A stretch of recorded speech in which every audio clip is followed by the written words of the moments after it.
গণভোট নয়, শুধু জাতীয় নির্বাচন পর্যবেক্ষণ করবে ইইউ। লেভেল প্লেইং ফিল্ড নিশ্চিতে বাহিনীগুলোর শক্তিশালী ভূমিকা প্রত্যাশা। কোনো দলকে বিশেষ সুবিধা দিচ্ছে না সরকার। বিদেশে বসে স্বেচ্ছাসেবক দলের নেতা মুসাব্বিরকে হত্যার নির্দেশ। খুন করতে 15 লাখ টাকার চুক্তি, নেপথ্যে ব্যবসায়িক দ্বন্দ্ব। 4 জনকে গ্রেফতারের পর জানালো ডিবি। বিটিসিএল ভবনে আগুনে নয়, জুলাই আন্দোলনে ইন্টারনেট বন্ধ করা হয় সরকারের নির্দেশে। জয়ের নীলনকশা বলছে প্রসিকিউশন, অভিযোগ গঠনের শুনানি শেষ। এবং সরকার বিরোধী আন্দোলন দমনে কঠোর ইরান। বিক্ষোভ বন্ধ না করলে মৃত্যুদণ্ডের হুঁশিয়ারি। ইরানিদের স্বাধীন করতে যে কোনো সহায়তার ঘোষণা ট্রাম্পের।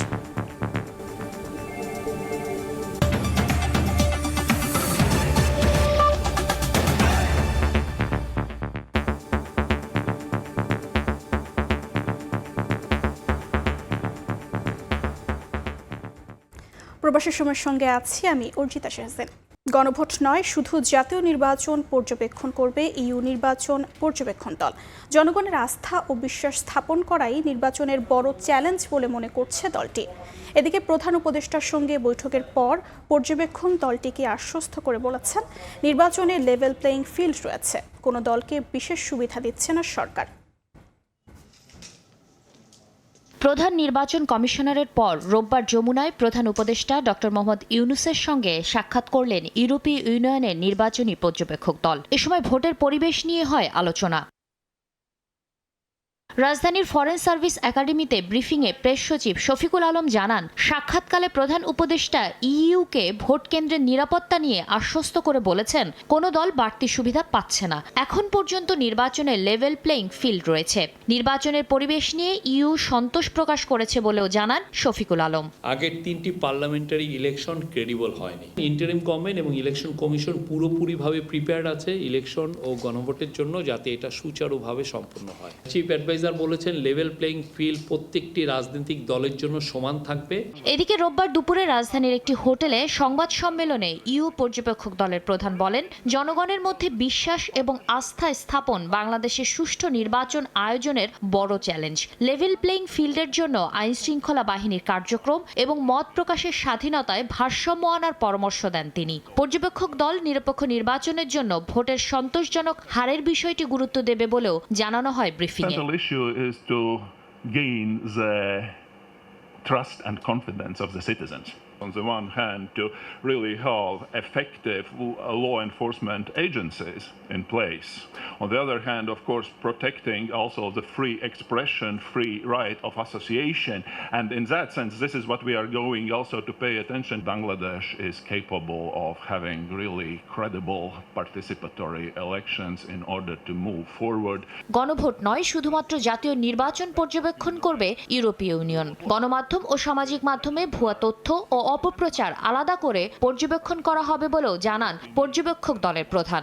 Of course, what we will really observe is the main thrust is going to be the parliamentary elections and not the referendum, because this is kind of outside of our mandate. Our technical assessment of the electoral process will be guided by 3 key principles: independence, impartiality and non-interference. নিজস্ব অর্থায়নে ইইউর 200 পর্যবেক্ষক 64টি জেলায় 2 মাস কাজ শেষে জাতীয় নির্বাচনের 2 দিন পর নিরপেক্ষ পর্যবেক্ষণ তুলে ধরবে বলে আশ্বস্ত করেন ইভার্স আইজাফস। শাতিলা শারমিন, সময় সংবাদ, ঢাকা। আপিলের শুনানির দ্বিতীয় দিনে প্রার্থিতা ফিরে পেলেন নাগরিক ঐক্যের মাহমুদুর রহমান মান্না সহ 57 জন। 7 জনের বাতিল ও স্থগিত করা হয়েছে 6টি আবেদন। এদিকে সশস্ত্র ও আইনশৃঙ্খলা রক্ষাকারী বাহিনীর 16টি বিভাগ ও সংস্থার সঙ্গে বৈঠক করেছে নির্বাচন কমিশন। ভোটের সহিংসতা ঠেকাতে আরও জোরালো ভূমিকা রাখবে মাঠ প্রশাসনকে নির্দেশ দিয়েছে এসসি। ত্রয়োদশ জাতীয় সংসদ নির্বাচনের রিটার্নিং অফিসারের সিদ্ধান্তের বিরুদ্ধে আপিলের দ্বিতীয় দিনের শুনানি।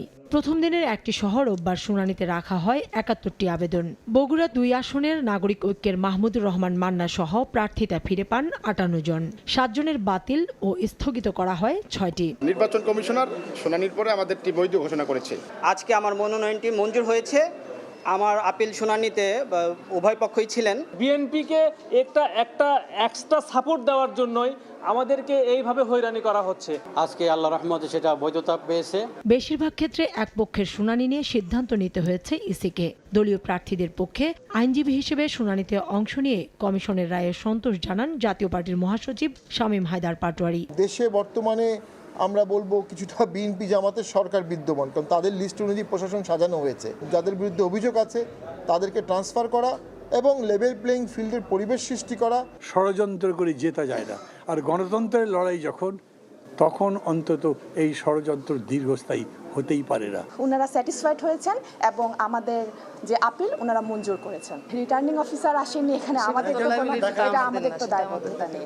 এদিকে ত্রয়োদশ নির্বাচন উপলক্ষে আইনশৃঙ্খলা পরিস্থিতি নিয়ে সশস্ত্র বাহিনী সহ 16 বিভাগ ও সংস্থার সঙ্গে বৈঠক করে ইসি। কমিশনার আবুল ফজল মোহাম্মদ সানাউল্লাহ সভাপতিত্বে অনুষ্ঠিত এ বৈঠকে ভোটে সহিংসতা ঠেকাতে আরও জোরালো ভূমিকা রাখতে মাঠ প্রশাসনকে নির্দেশ দেওয়া হয়। কাউসারা চৌধুরী কুমু, সময় সংবাদ, ঢাকা। আয়নাঘরের যুগে ফিরতে না চাইলে গণভোট দেওয়ার আহ্বান জানিয়েছেন শিল্প উপদেষ্টা। আর ভেবেচিনে সংস্কারের পক্ষে ভোট দেওয়ার আহ্বান জানালেন পরিবেশ উপদেষ্টা। রোববার সকালে ডিএনসিসি নাগরিক পদক অনুষ্ঠানে তারা এ আহ্বান জানান। নগর উন্নয়ন, পরিবেশ সংরক্ষণ, সামাজিক সেবা ও জনসচেতনতা বৃদ্ধিতে বিশেষ অবদান রাখা ব্যক্তি, প্রতিষ্ঠান ও সংগঠনকে নাগরিক পদক 2025 প্রদান করে ঢাকা উত্তর সিটি কর্পোরেশন। গুলশানের ডিএনসিসি ভবনে 8 ক্যাটাগরিতে 10 জনকে দেওয়া হয় পুরস্কার। মূল প্রবন্ধ উপস্থাপন করে আহমদ সফার কবর, তুরাকপাড় থেকে বুদ্ধিজীবী কবরস্থানে স্থানান্তরের আহ্বান জানান অধ্যাপক সলিমুল্লাহ খান। নগর সংস্কারে নাগরিকদের আরও বেশি সম্পৃক্ত হওয়ার আহ্বান জানান ডিএনসিসি প্রশাসক। বাংলাদেশে একটা রাষ্ট্র হয়েছে, এখানে মুক্তিযুদ্ধ বলে একটা ঘটনা ঘটেছে, সেটাকে পাশ কাটিয়ে বাংলাদেশের ভবিষ্যৎ রচনার যে কোনো স্বপ্নই ব্যর্থ হতে বাধ্য। 5 আগস্টের পরিবর্তনে আমি বলবো আমাদের হওয়া ছিল যুগান্তকারী, কিন্তু এটা যুগের অন্ত ঘটায় নাই। আবারও একই যুগ চলছে কিনা এটা আপনারা বিচার করবেন। দিস ইজ এ চ্যালেঞ্জ যে আমরা যে সার্ভিসগুলো 24/7 দেই দুই সিটি কর্পোরেশন মিলে, এই সার্ভিসগুলো কি একার পক্ষে কিংবা শুধুমাত্র সরকারের পক্ষে দেওয়া সম্ভব কিনা, এটা ওভার স্যাচুরেটেড। অনুষ্ঠানে সংস্কারের পক্ষে গণভোট দেওয়ার আহ্বান জানান পরিবেশ উপদেষ্টা সৈয়দা রিজওয়ানা হাসান। একই বিষয়ে কথা বলেন শিল্প উপদেষ্টা আদিলুর রহমান খান। একই দিনে যে দ্বিতীয় ভোটটা দেবেন সেটা হচ্ছে গণভোট। এটা হচ্ছে বাংলাদেশের ক্ষমতার যে ভারটা আছে সেই ভারটাকে শাসক গোষ্ঠীর থেকে জনগণের দিকে বাঁক খাওয়ানোর একটা সিদ্ধান্তের সময়। আবারও গুম, বিচার বহির্ভূত হত্যাকাণ্ড, নির্যাতন এবং আয়নাঘরের দিনগুলোতে ফিরে যেতে না চাই আমাদের গণভোটের পক্ষে অবস্থান নিতে হবে, ভোট দিতে হবে। আধিপত্যের কাছে বাংলাদেশ আর মাথা নত করবে না বলেও মন্তব্য করেন দুই উপদেষ্টা। তাসনিয়া নিশাত, মিম, সময় সংবাদ, ঢাকা। ইন্টারনেট বন্ধ করেনি, বন্ধ হয়ে গেছে। গণমাধ্যমে দেয়া জুনায়েদ আহমেদ পলকের এই বক্তব্য ট্রাইব্যুনালের বিচারককে শোনালেন প্রসিকিউশন। একই সঙ্গে ইন্টারনেট ও সামাজিক যোগাযোগ মাধ্যম বন্ধের বিষয়ে সালমান এফ রহমান ও পলকের কথোপকথন পড়ে শোনা হয়। এই মামলার অভিযোগ গঠনের শুনানিতে চিফ প্রসিকিউটর বলেন, সাবমেরিন কেবল কাটা পড়া বা বিটিসিএল ভবনে আগুন লেগে ইন্টারনেট বন্ধ হওয়ার কথা প্রচার করে সেই দায় ছাত্র জনতার উপর চাপানো হয়। জুলাই হত্যাযজ্ঞ আড়াল করতেই ইন্টারনেট বন্ধ করেছিল তৎকালীন সরকার। সজীব ওয়াজেদ জয় বিদেশে বসে এসবের নীল নকশা করেছিলেন বলে ট্রাইব্যুনালকে জানায় প্রসিকিউশন। অভিযোগ গঠন নিয়ে 15 জানুয়ারি আসামি পক্ষের শুনানির দিন ধার্য করেন আন্তর্জাতিক অপরাধ ট্রাইব্যুনাল 1। জুনায়েদ আহমেদ পলক তৎকালীন একজন প্রভাবশালী অ্যাডভাইজারের সাথে মোবাইল ফোনে কথোপকথন করছেন। কথোপকথনে বলছেন যে 8টি অ্যাপস অর্থাৎ অ্যাপ্লিকেশনস চিহ্নিত করা হয়েছে যেটি সামাজিক যোগাযোগ মাধ্যমে ব্যবহৃত করা হয় এবং 8টি বন্ধ করে দেওয়ার ডিসিশন হয়েছে। এবং এই ব্যাপারে ওনারা আইসিটি অ্যাডভাইজার অর্থাৎ এই মামলার অন্যতম আসামি সজীব আহমেদ ওয়াজেদ জয় সাহেবের সাথে কথা বলেছেন। 2008 সালের নির্বাচনে শেখ হাসিনার জমা দেয়া হলফনামায় মিথ্যা তথ্য ছিল বলে জানিয়েছেন দুদক চেয়ারম্যান। যাচাই হলে নির্বাচনে অংশ নেয়ার অযোগ্য হতেন তিনি। হলফনামায় প্রদর্শিত না হওয়া সম্পদের কোনো মালিক যেন নির্বাচিত না হন সেদিকে নজর রাখার আহ্বান চেয়ারম্যানের। 2008 সালের নির্বাচনে আওয়ামী লীগ সভাপতি শেখ হাসিনার দাখিল করা হলফনামায় সম্পদের তথ্য গোপন করা হয়েছিল বলে জানিয়েছে দুদক। গত বছরের মে মাসে অনুসন্ধানে 2,03,00,000 টাকার বেশি সম্পদ আড়াল করার তথ্য পায় সংস্থাটি। এ বিষয়ে ব্যবস্থা নিতে নির্বাচন কমিশনকে জানানো হলে ঘটনাটি অতীতের হওয়ায় কিছুই করার নেই বলে জানায় কমিশন। দুদক বিটে কর্মরত সাংবাদিকদের সংগঠন রিপোর্টার্স এগেইনস্ট করাপশন র্যাকের 22 বছরে পদার্পণ উপলক্ষে এক অনুষ্ঠান শেষে সংস্থাটির চেয়ারম্যান বলেন, তৎকালীন সময় দুদক ও নির্বাচন কমিশন শেখ হাসিনার সম্পদ যাচাই করলে বাতিল হতো প্রার্থিতা। 2008 সালের নির্বাচনে তৎকালীন প্রধানমন্ত্রী শেখ হাসিনা তিনি সম্পদের যে হলফনামায় যে বিবরণী দিয়েছিলেন এবং বাস্তবে আমরা যে সম্পত্তি পেয়েছি তার মধ্যে ছিল বিস্তর ব্যবধান। সে সময় যদি দুর্নীতি দমন কমিশন এবং নির্বাচন কমিশন সঠিকভাবে কাজ করত তাহলে সেই সময়ই তার এই প্রার্থিতা বাতিল হওয়ার কথা ছিল, কিন্তু সেটি বাতিল হয়নি। আসন্ন নির্বাচনে হলফনামায় অসঙ্গতি থাকলে এখতিয়ারের মধ্য থেকে কাজ করছে দুদক। চেয়ারম্যান আরও বলেন, হলফনামায় সম্পদ গোপনকারীরা যেন নির্বাচিত না হন এটাই প্রত্যাশা তাদের। আমরা হলফনামাগুলিতে যে আয় ব্যয় হিসেব, এই হিসেবগুলি মানে প্রাপ্তির যে সময় এবং আমাদের দুদকের যে কর্মপদ্ধতি, এই কর্মপদ্ধতিতে একটি অনুসন্ধান করে তদন্ত করে বের করে নিয়ে আসার যে সময়, এই ব্যবধানটা অনেক বেশি। কোনো হলফনামার সম্পদ নিয়ে আপনারা যদি সন্দিহান হন, অনুগ্রহ করে আপনারা এটা সবার আগে আমাদের হাতে দিন। আমরা চাবো না হলফনামায় প্রদর্শিত হয়নি এরকম সম্পদের মালিক আগামী দিনে শাসক হিসেবে আসুক। দুদক চেয়ারম্যান আব্দুল মোমিন বলেন, নির্বাচনে দুর্নীতিমুক্ত ব্যক্তি নির্বাচিত না হলে দেশের অগ্রগতি সম্ভব নয়। তাসলিম তৌহিদ, সময় সংবাদ, ঢাকা। স্বেচ্ছাসেবক দলের নেতা মোসাব্বিরকে হত্যার নির্দেশ আসে বিদেশ থেকে। গ্রেফতার বিল্লালের সঙ্গে বিদেশ থেকে 15 লাখ টাকায় হত্যার চুক্তি করেন কথিত বড় ভাই। 4 জনকে গ্রেফতারের পর এই তথ্য জানিয়েছে টিভি। খুনের পেছনে কারওয়ান বাজার কেন্দ্রিক ব্যবসায়ের দ্বন্দ্বের ধারণা করছে পুলিশ। থাকতে পারে রাজনৈতিক কোন্দলও। গেল 7 জানুয়ারি রাজধানীর পশ্চিম তেজতুরি বাজার রোডে স্বেচ্ছাসেবক দল নেতা মুসাব্বিরকে গুলি করে হত্যা করে দুর্বৃত্তরা। চাঞ্চল্যকর এই হত্যাকাণ্ডে ডিবির ছায়াতদন্তে সিসিটিভি ফুটেজ পর্যালোচনায় শনাক্ত হয় আসামিরা। পরে ঢাকা, মানিকগঞ্জ, কিশোরগঞ্জ, নেত্রকোনা সহ বিভিন্ন স্থানে চলে অভিযান। গ্রেফতার হয় মূল পরিকল্পনাকারী মোহাম্মদ বিল্লাল, শুটার জিন্নাত ও মোহাম্মদ রিয়াজ এবং আসামিদের আত্মগোপনে সহায়তাকারী আব্দুল কাদির। রোববার বিকেলে সংবাদ সম্মেলনে ডিবি প্রধান জানান, হত্যায় জড়িত থাকার কথা স্বীকার করেছে আসামিরা। কারওয়ান বাজার কেন্দ্রিক ব্যবসায়িক দ্বন্দ্বে খুন হন স্বেচ্ছাসেবক দল নেতা মুসাব্বির। তারা ওখানে ব্যবসা কেন্দ্রিক ব্যবসায়িক থেকে মানববন্ধন করেছিল এই চাঁদাবাজির বিরুদ্ধে, সেখানে মারামারি হয়েছিল, সেখানে মামলা হয়েছে, এই জিনিসগুলো আছে। তারপরে উনি একজন উদীয়মান জনপ্রিয় নেতা, উনি একবার ওয়ার্ড কাউন্সিলের ইয়েতে দাঁড়াইছিল, তো উনি হয়তো রাজনৈতিক ক্যারিয়ারের ভাবে রাজনৈতিকভাবে উপরে উঠতেছে। তো এই জিনিসগুলো আমি বললাম যে সবগুলো জিনিসই আমরা এখন খতিয়ে দেখতেছি। গোয়েন্দা তথ্য বলছে, বিদেশ থেকে মুসাব্বিরকে খুন করতে বিল্লালের সঙ্গে 15 লাখ টাকার চুক্তি হয় এক বড় ভাইয়ের। পরে বিল্লাল 2 ভাইকে নিয়ে নামে হত্যার মিশনে। 3 থেকে 4 লাখ টাকা ও মোটরসাইকেলের চুক্তিতে ভাড়া করা হয় শুটার জিন্নাতকে। জিন্নাতের আগে গ্রেফতার শুটার রিয়াজকে ভাড়া করে বিল্লাল, কিন্তু রিয়াজ হত্যার আগের দিন মুসাব্বিরকে হত্যা না করে চলে আসে। 2 দিনের চেষ্টায় মিশন বাস্তবায়ন করে খুনিরা। বিদেশ থেকে ফোন আসায় আন্ডারওয়ার্ল্ড কানেকশনও খোঁজা হচ্ছে। প্রাথমিক তদন্তে এবং আসামিরা জিজ্ঞাসাবাদে তারা এই ঘটনার সাথে সংশ্লিষ্ট আছে বলিয়া তারা জানিয়েছে। আপন 2 ভাই অ্যারেস্ট হয়েছে এবং আরেকজন ভাই এই হত্যাকাণ্ডের সঙ্গে সরাসরি জড়িত ছিল বলে আমরা মানে শনাক্ত করতে পেরেছি। এর নেপথ্যেও কিছু আছে কিনা এটা আমরা জব্দ করা যায়নি হত্যায় ব্যবহৃত অস্ত্র দুটি। মাসুদুর রহমান, সময় সংবাদ, ঢাকা। প্রবাসী সময় আরও থাকছে। কুড়িগ্রাম খাদ্য গুদাম থেকে উধাও 550 মেট্রিক টন ধান ও চাল বিক্রি করে অর্থ আত্মসাতের অভিযোগ। অভিযান চালিয়ে গোডাউন সিলগালা করল দুদক। এদিকে মিয়ানমারের অভ্যন্তরে বিদ্রোহী গ্রুপ আরাকান আর্মির সঙ্গে রোহিঙ্গা বিদ্রোহী ও জান্তা বাহিনীর সংঘাতে বাংলাদেশের সীমান্ত এলাকা দিন দিন ঝুঁকিপূর্ণ হয়ে উঠেছে। রাখাইন থেকে ছোড়া গুলিতে গত 2 বছরে 2 জন নিহত এবং 20 জন আহত হয়েছেন। এ অবস্থায় সীমান্ত এলাকায় সামরিক শক্তি বৃদ্ধি ও নিরাপত্তা জোরদারের পরামর্শ বিশ্লেষকদের। বিস্তারিত জানাচ্ছেন কমল দে।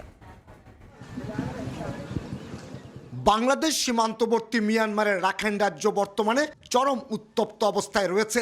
একদিকে যেমন মিয়ানমারের জান্তা সরকারের সেনাবাহিনীর সঙ্গে বিদ্রোহী আরাকান আর্মির রক্তক্ষয়ী সংঘাত চলছে, তার সঙ্গে নতুনভাবে সংঘাতে জড়িয়েছে রোহিঙ্গা নেতৃত্বাধীন অন্যান্য বিদ্রোহী গ্রুপগুলো, আর তাতে নিরাপত্তা শঙ্কার মধ্যে পড়েছে বাংলাদেশ।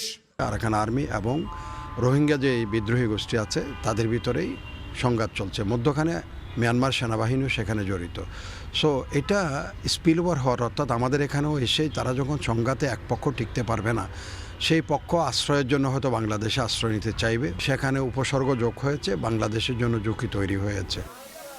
এদিকে মিয়ানমারের রাখাইনে সংঘাতে চরম আতঙ্কের মধ্যে রয়েছেন বাংলাদেশের টেকনাফ এবং উখিয়া সীমান্তে বসবাসকারী হাজার হাজার মানুষ। এর আগে ওই অঞ্চলে মিয়ানমার বিদ্রোহীদের ছোড়া মোটর শেল এবং গুলিতে 2 জনের মৃত্যু ও আহত হয়েছেন বেশ কজন। গোলাগুলির মধ্যে এখানে লাম্বা বিলের মধ্যে একটা ছেলে নিহত হয়েছে, মারা গেছে।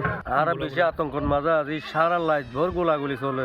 বিশেষ করে ত্রিমুখী সংঘর্ষে কোণঠাসা হয়ে পড়া যে কোনো গ্রুপ আত্মরক্ষার্থে বাংলাদেশে প্রবেশের চেষ্টা করতে পারে ধারণা নিরাপত্তা বিশ্লেষকদের। এমনকি বাংলাদেশও যাতে এই সংঘাতে জড়িয়ে পড়ে তার জন্য উস্কানিও দেওয়া হতে পারে। এটা সীমান্ত সংঘাতপ্রবণ এলাকা যখন থাকে সেটাকে কোলাটারাল ড্যামেজ বলে, এটা চলে, এটা হচ্ছে পৃথিবীব্যাপী। এটার জন্য কূটনৈতিক পর্যায়ে প্রভাব আলোচনা করা এবং যারা সংঘাতে সেখানে জড়িত আছে যে পক্ষের সাথে বাংলাদেশের, তাদেরকে দূরে সরে যাওয়ার জন্য হয়তো অনুরোধ করা যেতে পারে। বাংলাদেশের সঙ্গে মিয়ানমারের 271 কিলোমিটার সীমান্তের মধ্যে অন্তত 54 কিলোমিটার নাফ নদী এবং বঙ্গোপসাগর, আর বাকি স্থল সীমান্তের মধ্যে রয়েছে বান্দরবানের নাইক্ষ্যংছড়ি, কক্সবাজারের টেকনাফ, উখিয়া। বর্তমানে সীমান্তে অবস্থান রয়েছে বিদ্রোহী গ্রুপ আরাকান আর্মি এবং রোহিঙ্গা ভিত্তিক গ্রুপগুলোর। কমল দে, সময় সংবাদ, চট্টগ্রাম। প্রেসিডেন্ট ডোনাল্ড ট্রাম্পের এজেন্ডা এগিয়ে নিয়ে যুক্তরাষ্ট্র বাংলাদেশ সম্পর্ককে আরও শক্তিশালী করতে চান ঢাকায় নবনিযুক্ত মার্কিন রাষ্ট্রদূত ব্রেন্ট ক্রিস্টেনসেন। ওয়াশিংটন ডিসিতে শপথ শেষে এক প্রতিক্রিয়ায় এমন মন্তব্য করেন তিনি। সোমবার ঢাকায় মার্কিন দূতাবাসে যোগ দেওয়ার কথা রয়েছে তার। যুক্তরাষ্ট্র থেকে লস্কর আল মামুনের রিপোর্ট। আবারও চিরচেনা ঢাকায় ফিরলেন ব্রেন্ট ক্রিস্টেনসেন, তবে এবার ফিরেছেন বাংলাদেশে যুক্তরাষ্ট্রের নবনিযুক্ত রাষ্ট্রদূত হিসেবে। গেল শুক্রবার ওয়াশিংটনে মার্কিন পররাষ্ট্র দপ্তরে শপথ নেন ব্রেন্ট ক্রিস্টেনসেন। যুক্তরাষ্ট্রের ব্যবস্থাপনা ও সম্পদ বিষয়ক উপপররাষ্ট্রমন্ত্রী মাইকেল জে রিগাস তাকে শপথ বাক্য পড়ান। শপথ শেষে এক প্রতিক্রিয়ায় ব্রেন্ট ক্রিস্টেনসেন বলেন তিনি বাংলাদেশে ফিরতে পেরে অত্যন্ত আনন্দিত। মার্কিন প্রেসিডেন্ট ডোনাল্ড ট্রাম্পের এজেন্ডা এগিয়ে নিয়ে যুক্তরাষ্ট্র বাংলাদেশ সম্পর্ককে আরও শক্তিশালী করাই তার একমাত্র লক্ষ্য বলেও জানান মার্কিন এই কূটনীতিক। 2019 থেকে 2021 সাল পর্যন্ত ঢাকায় মার্কিন দূতাবাসে রাজনৈতিক ও অর্থনৈতিক কাউন্সিলর হিসেবে দায়িত্ব পালন করেন ব্রেন্ট ক্রিস্টেনসেন। সাবেক রাষ্ট্রদূত পিটার হাসের স্থলাভিষিক্ত হচ্ছেন তিনি। নতুন এই রাষ্ট্রদূত সোমবার দায়িত্ব বুঝে নিতে পারেন। লস্কর আল মামুন, সময় সংবাদ, যুক্তরাষ্ট্র। দেখছেন প্রবাসী সময়, সঙ্গেই থাকুন। ফরিদপুরে উদ্ধারকৃত বোমাটি উন্নত বিস্ফোরক ডিভাইস যুক্ত রিমোটের মাধ্যমে নিয়ন্ত্রিত ছিল। প্রাণঘাতী হিসেবে শনাক্ত বোমাটি নিষ্ক্রিয় করেছে পুলিশের অ্যান্টি টেরোরিজম ইউনিট। রোববার সকাল 10টা থেকে বেলা 12টা পর্যন্ত পুলিশের 10 জন সদস্য বিশেষ নিরাপত্তা পোশাক পরে বালুর বস্তা দিয়ে ঢেকে রাখা বোমাটি বুলেটপ্রুফ সরঞ্জাম দিয়ে ঢেকে রাখেন। পরে 100 মিটার দূর থেকে তারযুক্ত যন্ত্রের মাধ্যমে বিস্ফোরণ ঘটায়। বিকট শব্দে কেঁপে ওঠে চারপাশ। এর আগে শনিবার সকালে শহরের আলিমুজ্জামান সেতুর পূর্ব দক্ষিণ প্রান্তে নীল রঙের ব্যাগের ভেতরে রাখা বোমার সন্দেহে ঘিরে রাখেন সেনাবাহিনী ও পুলিশ সদস্যরা।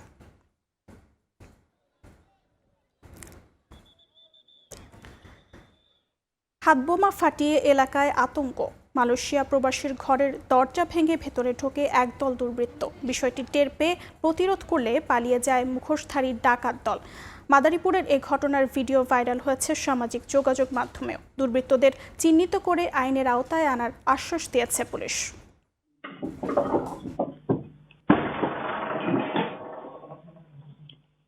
শুক্রবার রাত 3:15 মানুষ যখন ঘুমে ঠিক তখনই মালয়েশিয়া প্রবাসীর বাড়িতে হানা দেয় একদল দুর্বৃত্ত। তবে গৃহকর্তার প্রতিরোধে মুহূর্তেই দৌড়ে পালায় দুর্বৃত্তরা। এ চিত্র মাদারীপুর সদর উপজেলার পেয়ারপুর গ্রামের। মনিরুজ্জামান রাজা মিয়া খালাসির ঘরের দরজা ভেঙে ভেতরে ঢুকে একদল দুর্বৃত্ত। পরিবারের লোকজনের ডাক চিৎকারে পিছু হটতে বাধ্য হয় তারা। পালিয়ে যাওয়ার সময় একাধিক বোমা বিস্ফোরণ করে দুর্বৃত্তরা। তা আমি যে আমার হাতে একটা দাও নিয়ে বের হয়েছিলাম আমি রুম থেকে, আমি দেখেই প্রথমে আমি কোপ দেওয়া শুরু করছি। ওরাও দুজন আমাকে কোপ দিছে, কিন্তু ওদেরটা লাগে নাই, আলহামদুলিল্লাহ সেফ ছিলাম। আইসা দেখি ওইখানে একটা বোমা, ওই বোমার বিস্ফোরণ করছে, ওখানে বন্ধ হয়, অনেক কাগজ পাওয়া গেছে। আমরা পাড়া প্রতিবেশী খুবই আতঙ্কিত আছি। সরকারের কাছে আবেদন, যেটা তদন্ত করে আসামি ধরা হোক ধরে আমাদের একটু নিরাপত্তা থাকার ব্যবস্থা করে দেখ। এই বিচারই চাই বাবা, আর কিছু চাই না। আমরা বিল্ডিং হইয়াও শান্তি পাই না। এদিকে এই ঘটনার পর এলাকা জুড়ে বিরাজ করছে আতঙ্ক। দুর্বৃত্তদের চিহ্নিত করে আইনের আওতায় আনার আশ্বাস দিয়েছে পুলিশ। এই ঘটনাটি আমাদের আসলে তদন্তাধীন আছে। মূল কি হয়েছিল, অ্যাকচুয়াল কি ঘটনা ঘটেছিল সেটা আমরা অনুসন্ধান করে তদন্ত করে বের করতে পারবো। এর আগে গত বছরের 1 জানুয়ারি শিবচর পৌরসভার থানামোড় এলাকার বিআরবি কেবলের শোরুমে ডাকাতির ঘটনা ঘটে। এ সময় লুট হয় 60 লাখ টাকার মালামাল। এরপর ওই বছরের 29 এপ্রিল রাজৈরের সুতারকান্দি গ্রামের ধান ব্যবসায়ী আব্দুল আলিম ফকিরের বাড়িতেও হয় ডাকাতি। লুট হয় নগদ টাকা ও স্বর্ণালংকার। সঞ্জয় কর্মকার, অভিজিৎ, সময় সংবাদ, মাদারীপুর। কুড়িগ্রাম খাদ্য গুদাম থেকে উধাও 550 মেট্রিক টন ধান ও চাল বিক্রি করে অর্থ আত্মসাতের অভিযোগ উঠেছে। অভিযান চালিয়ে গোডাউন সিলগালা করেছে দুদক। বিকেলে শহরের নতুন রেল স্টেশন এলাকায় জেলা খাদ্য গুদামের 8টি গোডাউনে অভিযান চালান দুদক কর্মকর্তারা। এ সময় 521 মেট্রিক টন ধান ও 35 মেট্রিক টন চাল না থাকার প্রমাণ মেলে। দুদক জানায়, কৃষকদের পরিবর্তে ব্যবসায়ীদের কাছ থেকে নিম্নমানের চাল সংগ্রহ, পুরনো বস্তা ব্যবহার এবং বিক্রি করে অর্থ আত্মসাতের অভিযোগে অভিযান চালানো হয়। পরে ধান ও চাল ঘাটতি পাওয়ায় গোডাউন সিলগালা করা হয়। আমাদের অভিযানকালে আমরা যেটা পেয়েছি যে আমরা 4টা গুদামে, এখানকার 8টার মধ্যে 4টা গুদামে আমরা চালের যে সংখ্যা সেটা হচ্ছে 1176 বস্তা চাল আমরা কম পেয়েছি। এখানে বেশ কিছু, একটা খামালের পুরাটাতে আমরা দেখেছি যে সেই চালগুলোতে পোকা। এছাড়া আমরা আরেকটা বড় অনিয়ম পেয়েছি। এখানে টোটাল ধানের মজুদ থাকার কথা ছিল 711 মেট্রিক টন। গণনা করে সেখানে আমরা 190 মেট্রিক টন ধানের উপস্থিতি আমরা পাই। প্রবাসের সময় আরও থাকছে।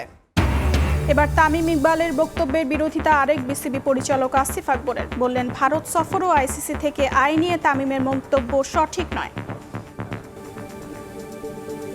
নির্বাচন সামনে রেখে সিন্ডিকেট মুক্ত বাজার ব্যবস্থাপনার দাবি উঠেছে নানা মহলে। নতুন বাস্তবতায় রাজনৈতিক দলগুলো গুরুত্ব দিচ্ছে এ বিষয়ে। বিএনপি বলছে, ভোক্তাদের অধিকার নিশ্চিতে নানা পরিকল্পনা থাকবে ইশতেহারে।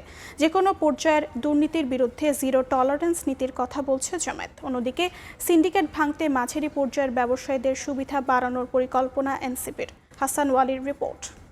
জরিমানা করলাম, সেটা হয়তো করা সম্ভব, কিন্তু তাদের যে ক্রাইসিসটা হঠাৎ করে তৈরি হবে, আমাদের তো সেটা সইতে কষ্ট হবে। সিন্ডিকেট আছে, সিন্ডিকেট ভাঙবো বা কিছু ধরনের কথা তো বলি।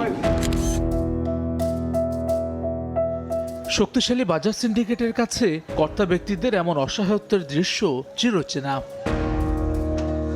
ফলে বছরের পর বছর সাধারণের গলার কাটা দ্রব্যমূল্যের চড়া দাম। পরিবর্তিত পরিস্থিতিতে এবারে নির্বাচন সামনে রেখে জোরে সোরে দাবি উঠছে সিন্ডিকেট মুক্ত বাজার ব্যবস্থা নিশ্চিতের। এই দ্রব্যমূল্য নিয়ে যে ব্যবসায়িক সিন্ডিকেট, সেই বিষয়ে মানে আমাদের যে রাজনৈতিক দল নির্বাচনী স্তরে সুস্পষ্ট তাদের বক্তব্য চাই যে তাদের বিরুদ্ধে কি ব্যবস্থা নেবে। এনসিপি বলছে, মাঝারি ব্যবসায়ীদের সুবিধা নিশ্চিতে নজর দিতে চায় তারা। ইশতেহারেও থাকবে তার সুনির্দিষ্ট পরিকল্পনা। মাঝারি এবং অন্যান্য যে ব্যবসায়ী যাদের আছে তাদেরকে অবশ্যই সিন্ডিকেট মুক্তভাবে তাদেরকে স্বাধীন ব্যবসা করার জায়গাটা তৈরি করতে হবে এবং সেটা এনসিপি অবশ্যই বিবেচনা করবে। দুর্নীতি বিরুদ্ধে জিরো টলারেন্সের ঘোষণা জামায়াতের। মেয়াদ ভিত্তিক কার্যক্রমের পরিকল্পনা দলটির। নিত্য প্রয়োজনীয় জিনিস সহ জনগণের স্বস্তিদায়ক একটি জীবন যাপনের জন্য যে ধরনের সিদ্ধান্ত নেওয়া দরকার, আমাদের ম্যানিফেস্টোতে আমরা এই কথাগুলোকে নীতিগতভাবে আনছি। ভোক্তাদের স্বার্থ রক্ষায় নানা উদ্যোগ নেওয়ার পরিকল্পনা বিএনপিরও। রাষ্ট্র মেরামতের সবকিছু নিয়েই ইশতেহার প্রণয়নের কথা বলছে দলটি। আমার মনে হয় যে ইশতেহারে আসার আগেই আমরা যে কয়টা জিনিস নিয়ে জনগণের কাছে যাচ্ছি, 1 নম্বর হলো ফ্যামিলি কার্ড, 2 নম্বর হলো হেলথ কার্ড, এগুলোকে আমরা যদি পরিবর্তন করতে পারি তাহলে রাষ্ট্র মেরামতের এক ধাপ এগিয়ে যাব আমরা। তবে শুধু প্রতিশ্রুতি নয়, বরং তা বাস্তবায়নে কার্যকর উদ্যোগের কথা বলছেন ক্যাব সভাপতি। দল সরকার গঠন করবে, তারা যদি এই জায়গাটায় যদি তাদের নির্বাচনী প্রতিশ্রুতি এবং সেটা যদি বাস্তবায়ন না করতে পারে, তারা যদি আবার সেই আগের মতো জিম্মি দশায় পড়ে ব্যবসায়ীদের, তাহলে কিন্তু তারা অজনপ্রিয় হবে। 12 ফেব্রুয়ারি নির্বাচনের কয়েকদিনের মাথায় শুরু হবে পবিত্র রমজান। নতুন সরকার দ্রব্যমূল্য নাগালের মধ্যে রাখবে এমন প্রত্যাশা সাধারণের। হাসান ওয়ালি, সময় সংবাদ, ঢাকা। ক্যাশলেস লেনদেন জনপ্রিয় করা গেলে রাজস্ব বাড়বে 1.5 থেকে 2 লাখ কোটি টাকা। একই সঙ্গে দুর্নীতি কমবে বলে মনে করেন বাংলাদেশ ব্যাংকের governor doctor Ahsan H Mansur. রাজধানীর একটি হোটেলে ইসলামী ব্যাংকের এম-ক্যাশ রিলঞ্চিং অনুষ্ঠানে তিনি একথা বলেন। গভর্নর জানান, দেশের ইসলামী ব্যাংকগুলোতে সরকারিভাবেই ডাকাতি করে ক্ষতিগ্রস্ত করা হয়েছে। অনিয়ম বন্ধে সরকার উদ্যোগ নিয়েছে জানিয়ে তিনি বলেন, শিগগিরই ইনস্ট্যান্ট ইন্টার অপারেট পেমেন্ট সিস্টেমে স্থায়ীভাবে যুক্ত হবে সবগুলো ব্যাংক, মোবাইল ফাইন্যান্স ও মাইক্রো ক্রেডিট। প্রান্তিক পর্যায়ে হাসপাতাল, বাজার, প্রয়োজনীয় বিল পরিশোধ, মাইক্রো ফাইন্যান্স, এসএমই সর্বস্তরে লেনদেনে এম-ক্যাশ ব্যবহারে পরামর্শ দেন তিনি।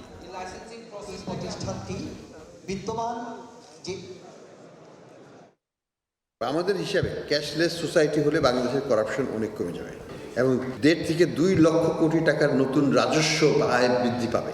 আমরা চাই বাংলাদেশে ইসলামিক ব্যাংক অলরেডি একটা শক্তিশালী অবস্থানে আছে, কিন্তু একটা বড় ধাক্কা খেয়েছে বিকজ অফ ইন্টারভেনশন প্রিভিয়াস গভর্নমেন্টের যে ধরনের আমি বলবো সরকারিভাবেই ডাকাতি করা ব্যাংকগুলোকে। তো এইটার কারণে ব্যাপক ক্ষতি সাধন হয়েছে। আমরা সেখান থেকে বের হয়ে আসার চেষ্টা করছি। আমাদের উদ্দেশ্য হচ্ছে ক্যাশলেস বাংলাদেশ গঠন করা। অডিটের 13,500 কোটি টাকা বকেয়া নিয়ে চলা বিরোধ মেটাতে সরকারকে সমঝোতার প্রস্তাব দিয়েছে গ্রামীণফোন ও রবি। এই ইস্যুতে 6 বছর ধরে মামলা চালিয়ে অপারেটর দুটি এখন সালিশের সমাধান খুঁজছে। তারা বলছে, এতে সময়, সম্পদ ও পারস্পরিক স্বার্থ বজায় থাকবে। সালিশের মাধ্যমে বিরোধ নিষ্পত্তির বিষয়টি খতিয়ে দেখছে বিটিআরসিও। শুভ খানের রিপোর্ট। আর্থিক কর্মকাণ্ডে স্বচ্ছতা ও জবাবদিহিতা নিশ্চিত করতে 2016 সালে গ্রামীণফোন ও রবিতে অডিট বা নিরীক্ষা করে বিটিআরসি, যেখানে 1996 সাল থেকে 2014 সাল পর্যন্ত তরঙ্গের মূল্য পরিশোধ, লাইসেন্স ফি, করভ্যাট সহ বিভিন্ন বিষয়ে নিরীক্ষা হয়। ওই নিরীক্ষার পর গ্রামীণফোনের কাছে 12,580 কোটি টাকা এবং রবির কাছে 867 কোটি 23 লাখ টাকা পাওনা বাবদ দাবি করে বিটিআরসি। এই দাবি নিয়ে আপত্তি থাকলেও গ্রামীণফোন 2000 কোটি টাকার বেশি এবং রবি পরিশোধ করেছে 138 কোটি টাকা।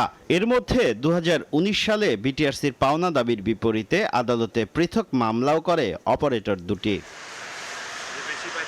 তবে রাজনৈতিক পট পরিবর্তনের পর বকেয়া পাওনার বিষয়টি সালিশের মাধ্যমে নিষ্পত্তির অনুরোধ জানিয়ে বিটিআরসিকে চিঠি দিয়েছে গ্রামীণফোন ও রবি। চিঠিতে গ্রামীণফোন বলেছে, নিরীক্ষা দাবির টাকা নিয়ে 6 বছর ধরে মামলা চলছে।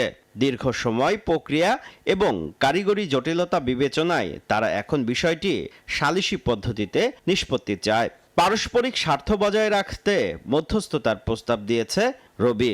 যেভাবে অডিটটা করা হয়েছিল সেটা নিয়ে অনেক প্রশ্ন আছে, সুতরাং আরবিট্রেশনে যদি এটা একটা অ্যামিকেবলি সেটেল হয়, উই ওয়েলকাম দ্যাট। যেটাই সলিউশন আসুক, যেহেতু এটা legally supported, both the party will be able to stand on this. একসময় বিরোধ নিষ্পত্তি নিয়ে কোনো ধরনের আলোচনায় যেতে না চাইলেও বর্তমানে সালিশের মাধ্যমে সমাধান করার বিষয়টি খতিয়ে দেখছে বিটিআরসি। টেলিকম ইন্ডাস্ট্রির 93-94% রেভিনিউ আসে হচ্ছে মোবাইল অপারেটরদের কাছ থেকে। সো ওনাদের একটা ডিসপিউট এইভাবে হুট করে আরবিট্রেশনে যাওয়ার আগে আইনগত ভিত্তি, সুবিধা অসুবিধা সরকারের সাথে আলোচনা করব, তারপরে সিদ্ধান্ত নেব আমরা। বর্তমানে দেশের 8.5 কোটি গ্রাহককে মোবাইলে সেবা দিচ্ছে গ্রামীণফোন, আর রবির গ্রাহক সংখ্যা 5,75,00,000 লাখ।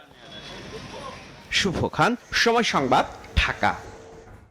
বাড়তি মার্কিন ট্যারিফ সহ নানা প্রতিবন্ধকতার মধ্যেই গেল বছরের প্রথম 10 মাসে যুক্তরাষ্ট্রে বাংলাদেশের তৈরি পোশাকের রফতানি আয় বেড়েছে 15% বেশি। যদিও রাজনৈতিক সরকার না থাকায় ক্রয়াদেশ কমছে বলে দাবি উদ্যোক্তাদের। কমতে থাকা চীনের হিস্সা দখলে সবচেয়ে এগিয়ে ভিয়েতনাম। মন্দার কবলে পড়ে বাংলাদেশের রপ্তানি আয় যখন চলতি অর্থবছরের জুলাই বাদে বছর ব্যবধানে প্রতি মাসেই কমছে, তখন কিছুটা সুখবর দিল মার্কিন বাণিজ্য অধিদপ্তর অটেকজা। গেল জানুয়ারি থেকে অক্টোবর পর্যন্ত 10 মাসের হিসাব তুলে ধরা অটেকজার হালনাগাদ পরিসংখ্যানে দেখা যাচ্ছে, এ সময় বাংলাদেশ থেকে মার্কিন বাজারে গেছে 707 কোটি 61 লাখ ডলারের তৈরি পোশাক, যা 1 বছর আগের একই সময়ের তুলনায় 15.13% বেশি। 24 সাল সমস্যা কবলিত বছর গেছে, তো তখনকার সাথে তুলনা করলে এটা অ্যাকুরেট জিনিস আসবে না। আর আমরা যেটা ফিল করছি যে এই মুহূর্তে ইউএস মার্কেটে আমাদের রপ্তানি কিন্তু নেগেটিভের দিকে আছে এই মুহূর্তে, এবং গত কয়েক মাস যাবত ম্যাক্সিমাম কাস্টমাররাই একটু স্লো হয়ে গেছে, যে তারা যে নির্বাচন হোক, রাজনৈতিক সরকার ক্ষমতা আসুক, এরপরে তারা অর্ডার প্লেস করবে। কারণ এই পরিস্থিতিতে কোন দিকে যায় পরিস্থিতি, তারা কোনো রিস্ক নিতে চায় না। এ সময় চলমান বেইজিং ওয়াশিংটন বাণিজ্য যুদ্ধের পরিণতি হিসেবে চীন থেকে 949 কোটি 13 লাখ ডলারের পোশাক গেছে যুক্তরাষ্ট্রে, বছর ব্যবধানে কমেছে 32.38%। মার্কিন পোশাকের বাজার হিস্সা দ্রুত দখলে নিয়ে শীর্ষস্থানে থাকা ভিয়েতনামের রপ্তানি আয় দাঁড়িয়েছে 1416 কোটি 37 লাখ ডলারে, প্রবৃদ্ধি হয়েছে 11.5%। 8.57% প্রবৃদ্ধি নিয়ে মার্কিন বাজারে প্রতিবেশী দেশ ভারতের পোশাক রপ্তানি হয়েছে 439 কোটি 81 লাখ ডলারের। গেল বছরের প্রথম 10 মাসে মার্কিন যুক্তরাষ্ট্রে পোশাক রপ্তানিকারক শীর্ষ 5 দেশের মধ্যে ভারত ছাড়া বাংলাদেশ সহ বাকি দেশের পোশাকের দাম কমেছে বলে জানিয়েছেন উদ্যোক্তারা।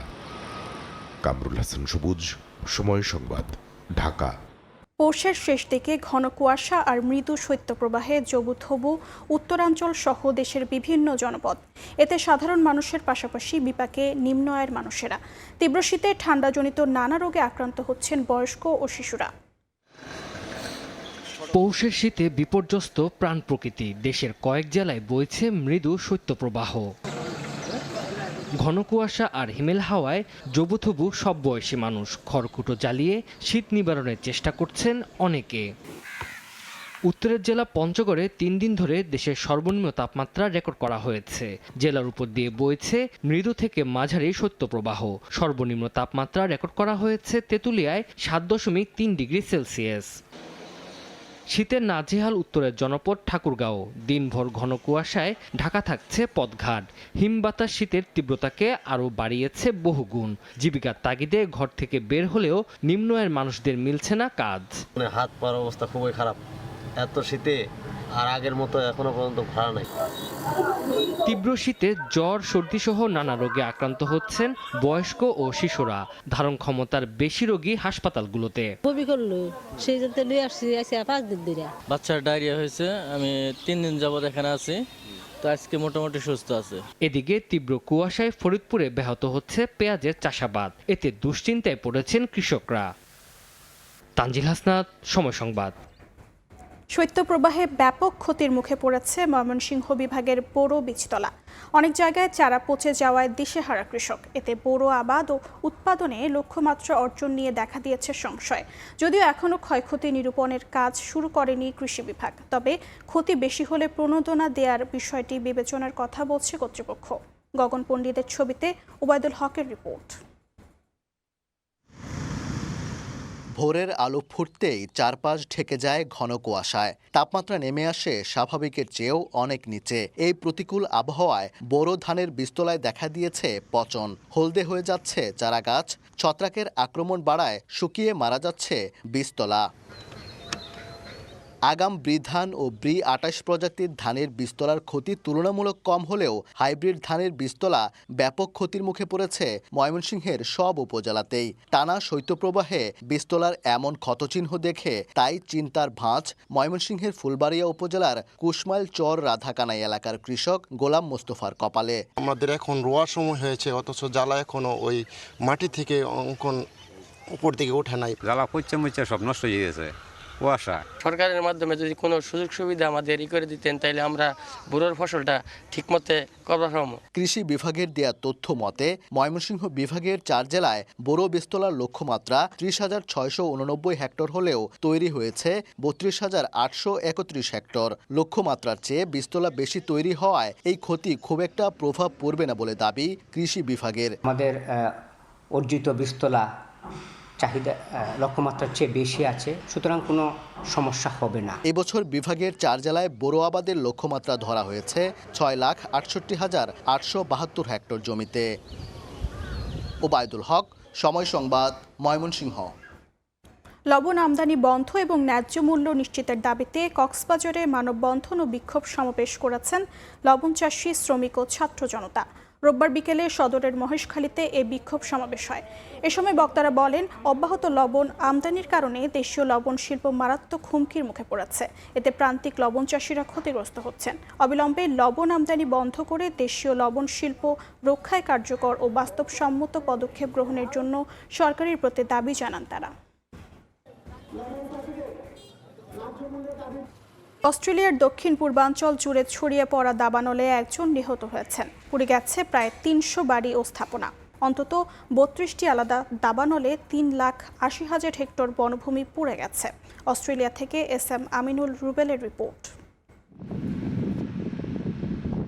তীব্র গরমে গত 4 দিন ধরে অস্ট্রেলিয়ার ভিক্টোরিয়া ও নিউ সাউথ ওয়েলস অঙ্গরাজ্যের 32টি অঞ্চলে দাবানল ছড়িয়ে পড়ে। এর মধ্যে মেলবোর্ন থেকে 110 কিলোমিটার দূরের লংউড উপশহরের দাবানলের আয়তন অন্তত 400 কিলোমিটার।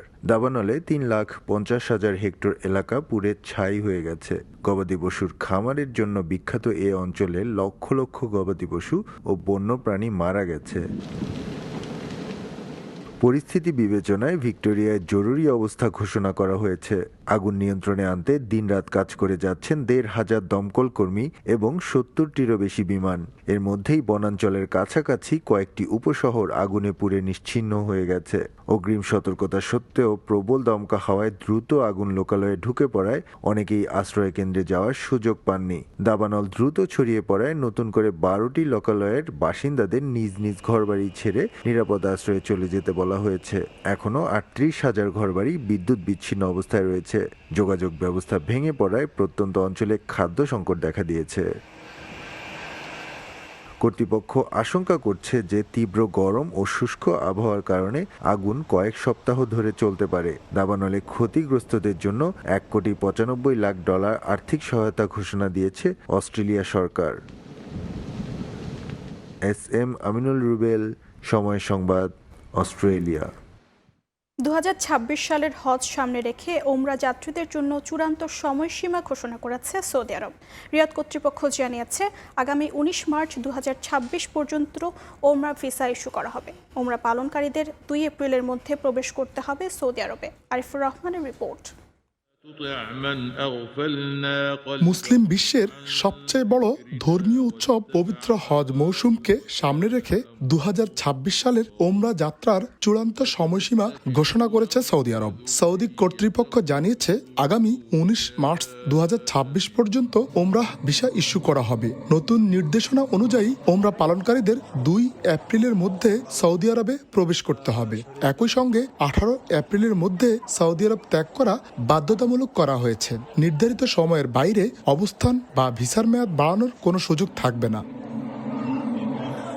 সৌদি সরকারের পক্ষ থেকে বলা হয়েছে, হজের প্রস্তুতি নির্বিঘ্ন করতে এবং নির্ধারিত সময়ের আগেই মক্কা নগরী খালি করার লক্ষ্যেই এই কঠোর সিদ্ধান্ত নেওয়া হয়েছে। নিয়ম অমান্য করলে আইনগত ব্যবস্থা নেওয়ার কথাও জানিয়েছে কর্তৃপক্ষ।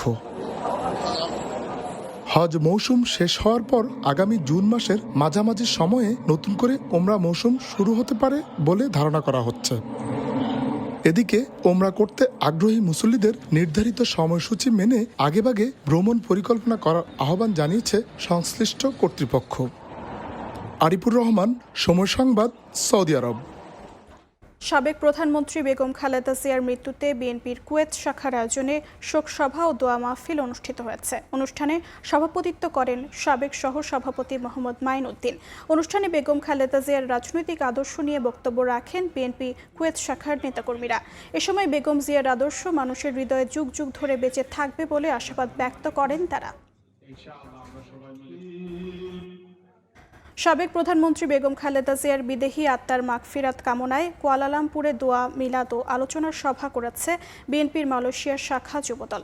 শনিবার আয়োজিত এই আলোচনার সভায় সভাপতিত্ব করেন সংগঠনের নেতা জসিমউদ্দিন চৌধুরী। অনুষ্ঠানে বেগম জিয়াকে আপসহীন নেত্রী হিসেবে উল্লেখ করে বক্তারা বলেন, দেশের মানুষের জন্য তার নিঃস্বার্থ রাজনীতি যুগ যুগ ধরে অনুপ্রেরণা হয়ে থাকবে। দল ও দেশের ক্রান্তি লগ্নে বেগম জিয়ার আদর্শ ও পথ অনুসরণে শপথ নেন প্রবাসী নেতাকর্মীরা। বাদল কারারের সঞ্চালনায় অনুষ্ঠানে উপস্থিত ছিলেন মালয়েশিয়া বিএনপির সহসভাপতি SM রহমান তনু, কাজী সালাউদ্দিন সহ যুবদলের বিভিন্ন পর্যায়ের শীর্ষ নেতারা। দোয়া মাহফিলে মরহুমার আত্মার শান্তি কামনায় বিশেষ মোনাজাত করা হয়। যুবদল, স্বেচ্ছাসেবক দল, তিনি দীর্ঘদিন দলের সাথে আছেন এবং একনিষ্ঠ। এবার তামিম ইকবালের বক্তব্যের বিরোধিতা করলেন বিসিবির আরেক পরিচালক আসিফ আকবর। নাজমুল ইসলামের মতো তাকে ভারতীয় দালাল আখ্যা না দিলেও কড়া ভাষায় সমালোচনা করেন তিনি। বলেন, বিশ্বকাপ খেলতে ভারতের দল না পাঠানো এবং আইসিসি থেকে আয়ের বিষয়ে তামিমের মন্তব্য সঠিক নয়। এদিকে পাকিস্তানে বাংলাদেশের ম্যাচ আয়োজনের খবরটিকে গুঞ্জন বলে উড়িয়ে দেন আসিফ আকবর। এটা বলা হয়েছে অন্য একটা দেশকে সার্ভ করার জন্য। একদিকে তামিম ইকবালের পক্ষে মানববন্ধন, বিসিবি পরিচালক নাজমুল ইসলাম তামিমকে ভারতীয় এজেন্ট বলায় তার নিজ শহর চট্টগ্রামে ভক্তদের ক্ষোভ। সে সময় বোর্ডের আরেক পরিচালক সরব সাবেক অধিনায়কের বিরুদ্ধে। এটা ওনার ব্যক্তিগত মতামত, এটা ওনার ব্যক্তিগত ওয়ালে দিয়েছে, সেখানে বিসিবির ডাইরেক্টর হিসেবে তিনি তাকে উল্লেখ করেন নাই। আপনি ইট মারলে তো পাটকেল খাইতে হবে, ওটাই হচ্ছে, আর কিছু না। আপনি যদি আমরা 25 জন ডিরেক্টর আছি, আর একজন 26 নম্বর ডাইরেক্টর যদি এসে বলে বোর্ড ভেঙে দিব, এই বোর্ড অবৈধ, এবার আমি মানি না, কিন্তু এই বোর্ডের সাথে ফাঁকে ফাঁকে ব্যবসাও করে উনি। শোকজের যে ব্যাপারটা, সেরকম কোনো শোকজ করা হয়নি। কারণ এই যে শোকজটা করবেন আপনি, কে এটা পাঠিয়েছে কোয়াব, যিনি এফেক্টেড, যাকে বলা হয়েছে, তার পরিবার বা তার সংস্থা বা তার নিজের পক্ষ থেকে কোনো প্রতিবাদ বা কোনো রকম কমপ্লেন বা কোনো রকম আমরা পাইনি। মোস্তাফিজকে আইপিএল থেকে বাদ দেওয়ার পর টি-20 বিশ্বকাপে ভারতে দল পাঠাতে অস্বীকৃতি জানায় বাংলাদেশ। ভেন্যু পরিবর্তনে আইসিসির কাছে পাঠানো হয় চিঠি। বিশ্ব ক্রিকেটের নিয়ন্ত্রক সংস্থার চূড়ান্ত জবাবের অপেক্ষায় বিসিবি। সম্প্রতি এ বিষয়ে বোর্ডের সিদ্ধান্তের সমালোচনা করেন তামিম। 95% কিন্তু ফাইন্যান্স কিন্তু আইসিসি থেকেই আসে, তো সব কিছু আপনি বিবেচনা করে যেটা বাংলাদেশ ক্রিকেটকে হেল্প হবে আপনার এই সিদ্ধান্তটা নিতে হবে। আপনার নিজের বাংলাদেশের অবস্থান ওয়ার্ল্ড ক্রিকেটে কি, বাংলাদেশের ভবিষ্যৎটা কি হইতে পারে, সবকিছু চিন্তা করে আমার সিদ্ধান্ত আমি নিতাম। তামিমের ওই বক্তব্যের পর তাকে ভারতীয় দালাল বলেন বিসিবি পরিচালক ও ফিনান্স কমিটির চেয়ারম্যান নাজমুল ইসলাম। এরপর থেকেই চলছে আলোচনা সমালোচনা। তামিমের মতো প্রোফাইলের ক্রিকেটারকে নিয়ে এমন মন্তব্যে ওই কর্মকর্তাকে কারণ দর্শানোর নোটিশ দেওয়ার দাবি ওঠে। যদিও বিসিবির আরেক ডিরেক্টর আসিফ আকবর তার সহকর্মীর পাশেই দাঁড়ালেন। মন্তব্যটা আমি দেখেছি, ইন্ডিয়াতে অনেক কিছু ভেবে চিন্তা করা যাওয়া উচিত।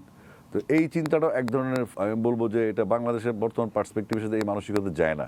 ওনার বক্তব্যের পরে আমরা ক্লিয়ার হয়ে গেছি যে, এবং তার পরবর্তী রিয়াকশনগুলি আমরা ক্লিয়ার হয়ে গেছি যে আসলে এটা বাংলাদেশ স্বার্থের ভাবে কথা হয় নাই, বাংলাদেশ স্বার্থের জন্য বাংলাদেশ সমানের দিকে বিবেচনা করে কথাটা বলা হয় নাই, অন্য একটা দেশের এজেন্ডা বাস্তবায়নের মতো কথাটা হয়েছে, যেটা অত্যন্ত নতজানু, যেটা আমাদের সাথে এখন যায় না। 2-1 দিনের মধ্যেই আইসিসির চিঠির জবাবের আশায় বিসিবি। এর মাঝে গুঞ্জন, বাংলাদেশের ম্যাচ আয়োজনে নাকি আগ্রহ দেখিয়েছে পাকিস্তান। সে গুঞ্জন উড়িয়ে দিয়েছেন বিসিবি পরিচালক। এটা আসলে ভেন্যু তো বিশ্বকাপের দুইটা, ইন্ডিয়া শ্রীলঙ্কা। পাকিস্তানেরা মাঝে মধ্যে তারা একটু বেশি উৎসাহী হয়ে যায়। হ্যাঁ, এটাতে আমরা নিচ্ছি না, কারণ অথেন্টিক কোনো খবর আমার কাছে নাই। মানে আমি যে ইন্ডিয়া যাবো তার মানে পাকিস্তান যাবো, এটা কিন্তু ঠিক না। তবে ভারতে না খেলার বিষয়ে নিজেদের সিদ্ধান্তে অনড় থাকবে বাংলাদেশ।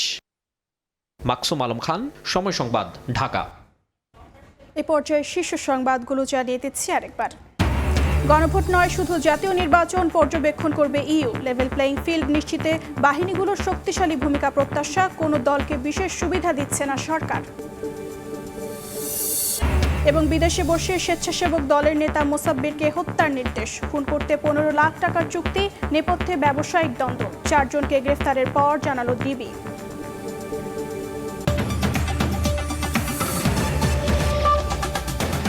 এ ছিল প্রবাসী সময়ের সঙ্গে থাকুন সময়।